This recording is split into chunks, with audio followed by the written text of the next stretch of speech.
Hello there you guys, welcome to one of my videos. Manchester United have just lost 6-1 at home to Tottenham. It's our worst defeat at Old Trafford in the Premier League era since our 6-1 defeat to Manchester City back in 2011. And it's the first time that Jose Mourinho has beaten Ole Gunnar Solskjaer as a manager. It's very, very embarrassing from a Manchester United perspective. Now, obviously, you know the goals for Tottenham. Harry Kane had scored 2. Heung-min Son had scored 2. Tanguy Ndombele also got his name on the score sheet, and so too did Serge Aurier.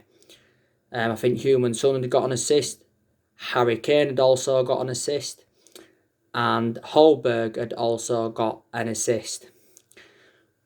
But I think for 3 of Tottenham's goals, it was defensive errors. Now, Harry Maguire was accountable for 2 of Tottenham's goals.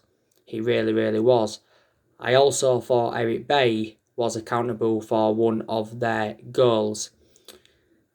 Anthony Martial had also been sent off in the game for, I think, attacking Eric Lamela, but Eric Lamela had actually elbowed him first. So I think that was the wrong decision to send Anthony Martial off. Obviously, our goal came from the penalty and at the start of the game. Martial was brought down by Davinson Sanchez, and obviously, Bruno Fernandes had converted the penalty. Now, I've just read some of the stats of the game. Tottenham obviously, had 60-odd% of possession. They must have had around 20-odd shots on goal, and created was at around 22 chances. The only good chance I recall us having was when, Marcus Rashford had hit the post. Now, Solskjaer's going to be under serious pressure now. And, there is a lot of Manchester United fans that are demanding him out of the club. And we are wanting Mauricio Pochettino in as our next manager. Now, don't forget, Mauricio Pochettino was linked with a managerial role at Manchester United before Solskjaer got the job permanently in March last year. Now, I think Pochettino would do very, very well if he became Manchester United manager. Pochettino did endure 5.5 years with Tottenham. Analysing the vast majority of his tenure, Tottenham were competing in and out of the top 4. He did get Tottenham to the Champions League final in 2018. But my only element of concern about Mauricio Pochettino, he has not won anything in terms of silverware, has he? Don't forget, at one point, Massimiliano Allegri was linked with a managerial role at Man United.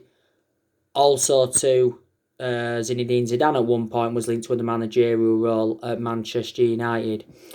Now, I also want Woodward and the Glazers out of the football club. I really, really do, because Woodward and the Glazers have not backed Solskjaer enough in this summer transfer window. And we've been very critical of Woodward and the Glazers for several years, reflecting how poor our recruitment policy's been. We've also overpaid for players. The managers that we've had since Ferguson retired have not been backed enough. And Woodward's been at the football club since 2012, and the Glazers have been at the football club since 2005. Matt Judge, you can say, is also accountable for some of the failure of transfers. But this is our second defeat this season in the Premier League, and we've only played 3 games so far in the Premier League this season. We obviously lost our opening game against Crystal Palace by 3-1. That was our worst defeat on an opening day of a Premier League season since 1995. Then we obviously rode our luck against Brighton, beating them by 3-2. Even Solskjaer made that admission himself, who was lucky to beat Brighton. And then we've lost today 6-1 against Tottenham. And, Tottenham did have a pretty strong team out, but don't forget, Bale wasn't playing because obviously he was out with injury. Giovanni Lo Celso wasn't playing because he was out with injury. Steven Bergwijn wasn't involved. Toby Alderweireld, he also wasn't involved. Dele Alli didn't start the game, but he did also come on in the game. So this is an absolute embarrassment. It really, really is. And I can't really say any player played well for us today. I really, really can't. De Gea got beaten at his far post far too easily from Heung-min-son's goal. Made some good saves though in the game. So if it wasn't for them saves, it could have been more than 6-1. De Gea is probably going to remain our number one for this season, but like I've said before, I think we should put Dean Henderson as our number one, because I think Dean Henderson is now reliable enough to become our number one. Because if you analyse it in the last two games Dean Henderson's played in, he has kept clean sheets for Manchester United. And Wan-Bissaka, very, very poor. He hasn't had a good start to this season. Was caught out by Son far too many times. Was Wan-Bissaka. Eric Bailly was accountable for one of the goals at least. Harry Maguire, like I mentioned, he was accountable for two of Tottenham's goals. Luke Shaw, I also thought he was very, very poor. Paul Pogba, he obviously gave the penalty away by obviously fouling Ben Davies. That was actually Tottenham's 6th goal, and Harry Kane obviously converted the penalty. Fred, when he came on, I thought he was poor. Matic was poor. Bruno Fernandes had a pretty good start to the game, to be fair. Marcus Rashford, he wasn't that good, but like I mentioned, he hit the post. Mason Greenwood, he also wasn't that good. Anthony Martial, he weren't that good either, let's be honest. So where do Manchester United go from here now? Obviously, we've got an international break. Our next game in the league is Newcastle, isn't it? I probably think now that Solskjaer will end up getting sacked as Manchester United manager. Maybe not now, but I think maybe in the next few games. This is Ole Gunnar Solskjaer's second full season as Manchester United manager.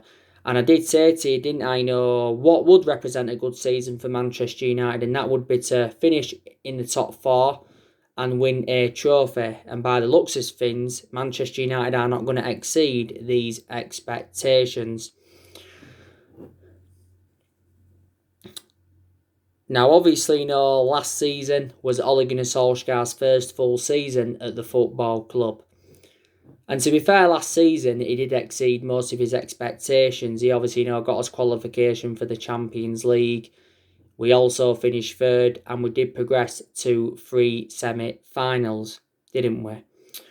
But, there's a lot of Manchester United fans that are now just basically saying, we need to get a manager in with a proven pedigree, such as a Jurgen Klopp or a Pep Guardiola, for prime example.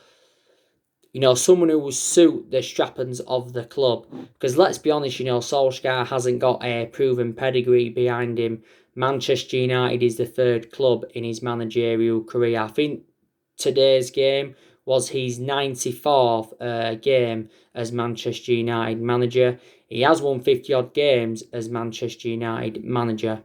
I think Solskjaer's just got under 2 years left on his current contract at the club.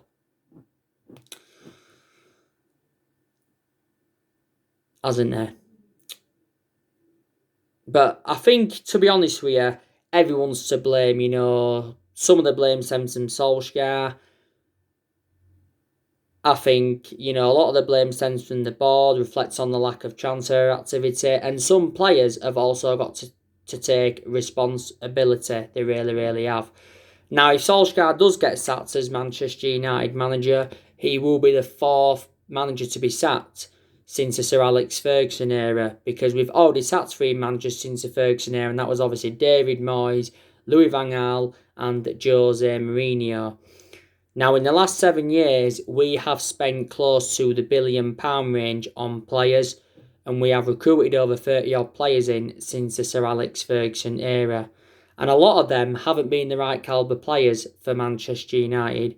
I think since 2016, we must have spent a good £500 odd million on players. Since Solskjaer came into the club, he's spent around £240 million. Last summer, he brought Daniel James, Wan-Bissaka and Harry Maguire in. In January, brought Bruno Fernandes and Odi Nagalo in. And obviously, we brought Donny van de Beek in. And there was question marks today why Ole Gunnar Solskjaer did not start Donny van de Beek. He obviously came on in the game. So too did Fred, and so too did Scott McTominay.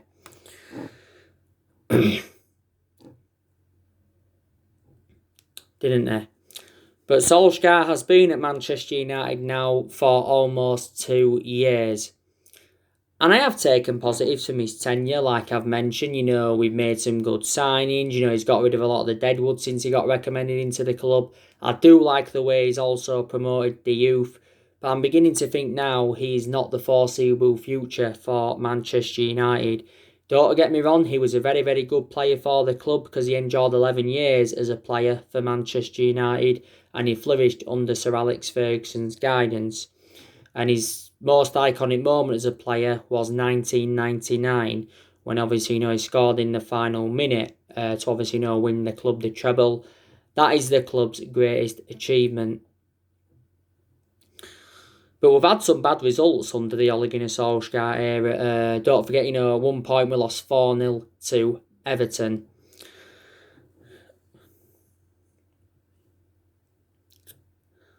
But don't get me wrong, we've had some good periods under the Ole Gunnar Solskjaer era. We did well in that 3-month period when he was the interim manager. Don't forget, we went on a 19-game unbeaten run in all competitions. We also went on a 14-game unbeaten run in the Premier League. Now, the only positive is now, from a Manchester United perspective, is that we are closing in on the signing of Alex Telles. Sky Sports have confirmed that Manchester United have agreed an initial fee of around 15.4 million with Porto for Alex Telles. Alex Telles is going to sign a 4-year contract with the club with an option of a further year. And I think it said he's set to undergo his medical tonight. Now, it did say earlier on today that we had a £15.4 million bid turned down from Porto for Alex Telles. Porto said that they wanted around £22 million. Before, it said they wanted around £18 million. But I think Alex Telles, to be honest with you, will be a good signing for us because we're obviously in search for a left-back.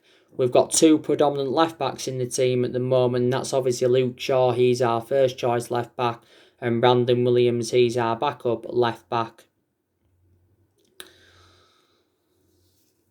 Alex Telles does have a release clause of around £36 million with Porto. He's enjoyed quite a few years now with Porto. He's into the final year of his contract with Porto. You already know the news on Edison Cavani from PSG. Manchester United are also set to sign him on a free transfer. He has agreed a 2-year contract with the club. We will be paying Edison Cavani around £200,000 a week. That will make him one of the highest paid players at Man United. I think he's now in Manchester to undergo his medical. Edison Cavani did endure 7 seasons with PSG, scored 200 goals in 301 appearances in all competitions. I think he scored 50 goals in 116 internationals for Uruguay. When PSG got him, they paid around €64 million for him from Napoli. That equates to around 55 million in pounds sterling. So that's, 3 signings, we've brought in now in this summer transfer window. Solskjaer's brought around 7 senior players in now to the football club.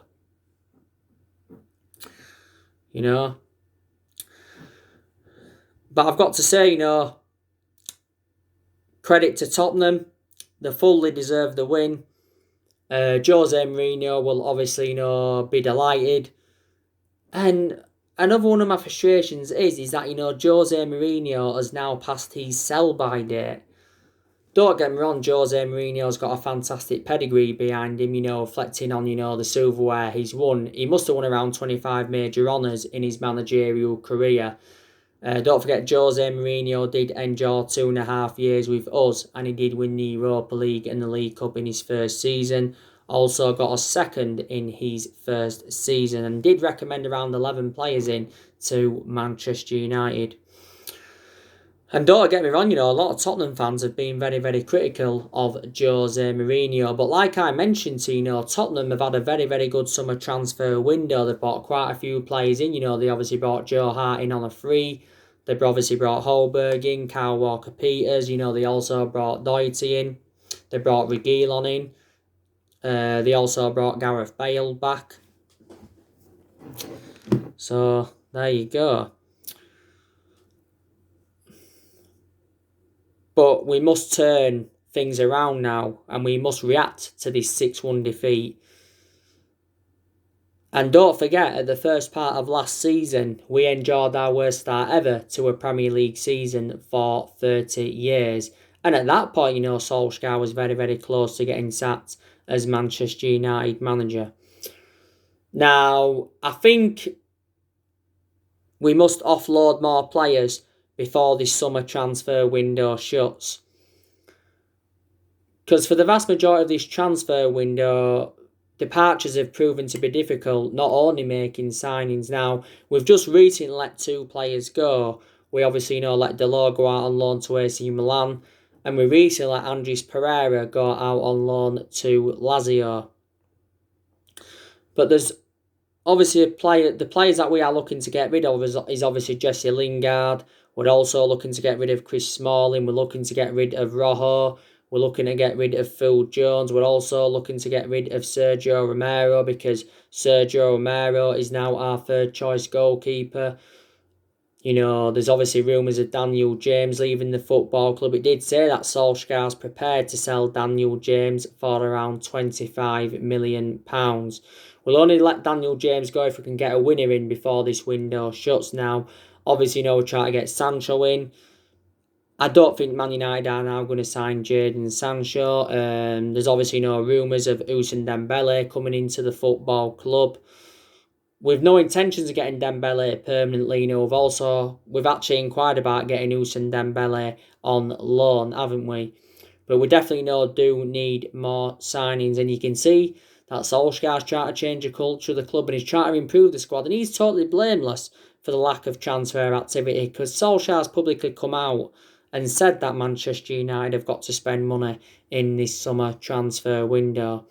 And I said we did probably need at least 3, maybe even 4 signings if we are to mount any title challenge up. We haven't mounted any title challenge up in the last 7 years, and we haven't won the Premier League since 2013. So last time we won it was in Sir Alex Ferguson's last season. Don't forget, we are the most successful team in Premier League history, because we have won 20 titles and 13 of them are Premier League titles. And I think we are at least 3 to 4 years off, maybe even 5 years off, maybe even 6 years off, from winning the Premier League title. Now, we haven't been the same team since Ferguson retired, and like I've said to you before, I think it's going to be hard for any manager at Manchester United, to replicate Ferguson's legacy, or to last as long as Alex Ferguson did. Ferguson endured 20-odd years at Manchester, 26, 27 years at Man United, yeah. Won a total of 38 major honours, didn't he? But Ferguson didn't settle in straight away, because he didn't win out in his first 4 years at Manchester United, did he? But the success came under Ferguson, and before Ferguson we was inconsistent, because we weren't good under Ron Atkinson, we weren't good under Franco Farrell. We actually got relegated under Franco Farrell back in 1974, and we obviously weren't good under Wilf McGuinness. I think Wilf McGuinness must have endured around 18 months, was it, at Manchester United. In the last 7 years, we've only won 3 trophies, and that was the FA Cup FA Cup under Louis van Gaal era, and the Europa League and the League Cup under Jose Mourinho. Wasn't it? And, you know, under the David Moyes era, we brought 2 players in. That was Fellaini and Juan Mata. Under Louis van Gaal era, you know, we brought a lot of players in. You know, we brought likes of Schneiderlin in, Sebastian Schweinsteiger, Di Maria, Falcao, Memphis Depay, Rojo, Darmian, Martial, Shaw, who of course are still here, them 2 players. We brought Romero in, who's still here. Brought Herrera in, brought Victor Valdez in. You know, under the Jose Mourinho era. We obviously, you know, brought the likes of Fred in, Matic in, Pogba in, Lindelof in, Bay in, Dalot in, Lee Grant in, Mkhitaryan in, Sanchez in, Zlatan Ibrahimovic in. You know, so Mourinho brought a lot of players in to the football club, didn't he? And, you know, there's nothing much really more to say, to be quite honest. You know, in my next video, I will be giving you my player ratings for the game. So anyway, guys, that's everything to update today. Drop your comments, likes below on the channel. If you do, consider subscribe as always, and take care. God bless. See you all again very, very soon.